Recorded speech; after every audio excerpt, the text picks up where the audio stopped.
cyber terrorists now contacting parents and students. Tribes working to remove monuments associated with slavery in Yellowstone National Park. And Fort Missoula preps for the change in season. Powered by the Montana Television Network. This is the 10 o'clock news on KPAX, Montana's news leader.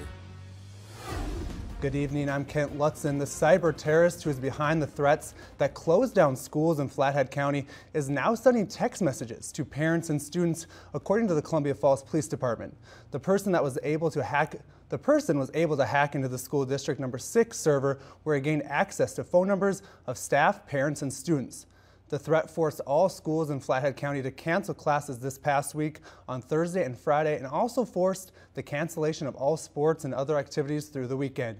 The Columbia Falls Police Chief says if you do not recognize a text from an unknown number, do not engage or try to respond. Rather, contact the Columbia Falls Police Department at 406-892-3234 and press 1 for dispatch. Now, according to Flathead County Sheriff Chuck Curry, he says local negotiation team assisted by the FBI negotiation team has been in an ongoing communication with the suspect. Curry stated, "We continue to work around the clock with both national and international assistance to determine both the identity and the location in the U.S. or internationally of the suspect in this case. The joint investigation is ongoing and further information will be released as it becomes available." Glacier Symphony has announced that due to the threat and other closures of Flathead High School, the Carlos Nakay and Peter Cater special concert tomorrow evening has been moved to the O'Shaughnessy Center in Whitefish. The concert will begin at 3 p.m., but doors will open at 2:15. There will be concert tickets available at the door for $30. Now, as for students returning to class on Monday, at this time, no decision has been made. However, school districts say they will make a decision by 6 p.m. on Sunday with an update.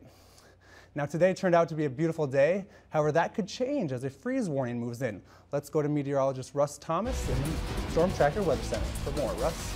Thanks, Kent. Yeah, you're exactly right. We have a freeze warning which takes effect midnight tonight, goes through 9 a.m. tomorrow morning. Area shaded in blue, and it's not a wide area. However, you can see the spots it covers: Kalispell, also Polson.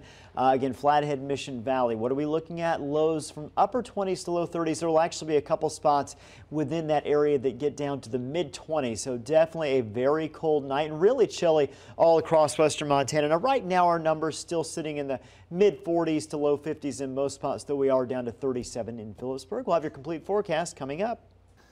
Thanks, Russ. We have, pardon me one second here. The final evacuation warnings near the Lolo Peak Fire have been lifting. Rock Valley County Sheriff Steve Holton says the evacuation warnings have been lifted west of Highway 93 from South Kootenai Creek Road to Holloway Lane. The Lolo Peak Fire has burned more than 53,400 acres and destroyed 2 homes since being sparked by lightning on July 15th. Fire managers say that rain, more than an inch of snow, and cooler temperatures slowed fire activity to creeping and smoldering in most areas of the fire, with occasional single tree torching interior to the fire on Friday. Officials caution that even with recent precipitation in areas with dense timber, the ground surface remains dry. The pre-evacuation warning that had been in place for the Apgar area in Glacier National Park due to the Sprague fire has been lifted. However, the evacuation order remains in effect between the foot of Lake McDonald and Logan Pass. Recent favorable weather and moderated fire behavior contributed to the recommendation, according to park officials, who added that the evacuation warning has also been lifted for the portion of West Glacier that was previously under the warning. In a separate action, Flathead County also lifted the evacuation warning for Moose City near the Elder Creek fire that is burning in Canada along Glacier National Park's northern border. Now, 66 Montana Air National Guard personnel were activated to fight wildfires in the state earlier this week. The Guardsmen reported to the 120th Airlift Wing at the Great Falls International Airport on Wednesday. They were transferred to the Fort Harrison in Helena to learn fire suppression, detection, and prevention skills from the instructors with the Department of Natural Resources and Conservation. The Guardsmen learned fire radio communications along with how to use a fire hose and deploy a shelter. For some Guardsmen, this is their first time being deployed on fires. Well, I'm learning a lot. For a lot of us, we're brand new to wildland firefighting, so it's been a pretty educational few days learning about fires and all the tactics and all the logistics that are involved with it. So there's a lot of good teaching going on here. Guardsmen will deploy to various fires around the state. On Monday, the state activation is expected to last 15 days. After 1 week, our Montana Wildfire Fund now sits at $73,070 and counting. Thank you to everyone who's contributed so far, and remember, our MTN stations will match the first $50,000 of that total. If you haven't donated, it's not too late. Just go to kpax.com/wildfirefund for more information. It's something we have seen happening around the country, united groups coming together to remove names of supporters of slavery, white supremacy, and oppressors of monuments and statues. MTN's Morgan Davies spent the day with Western tribes who want to see the same action taken in Yellowstone National Park. Native tribes united today in Gardner to get the names changed of Mount Doan as well as Hayden Valley, two men that before coming to Yellowstone National Park massacred Native Americans.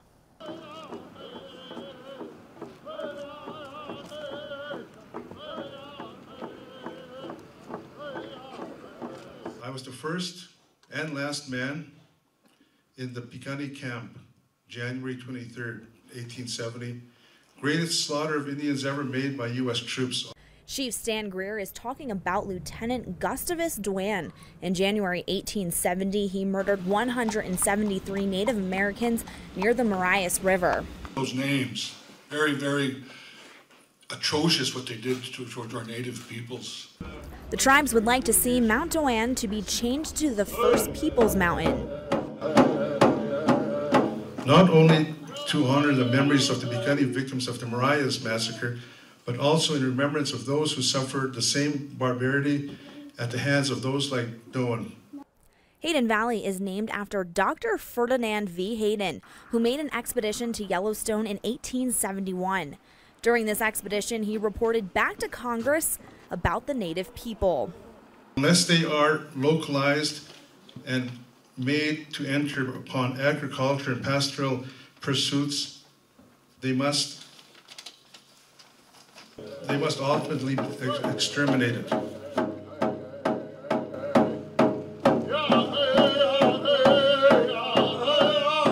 The tribes would like to rename Hayden Valley to the Buffalo Peoples Valley in honor of what their ancestors used to hunt in the lands that are now Yellowstone. I went to Yellowstone. I stood at Yellowstone with my friends. And we did something for the better of everybody.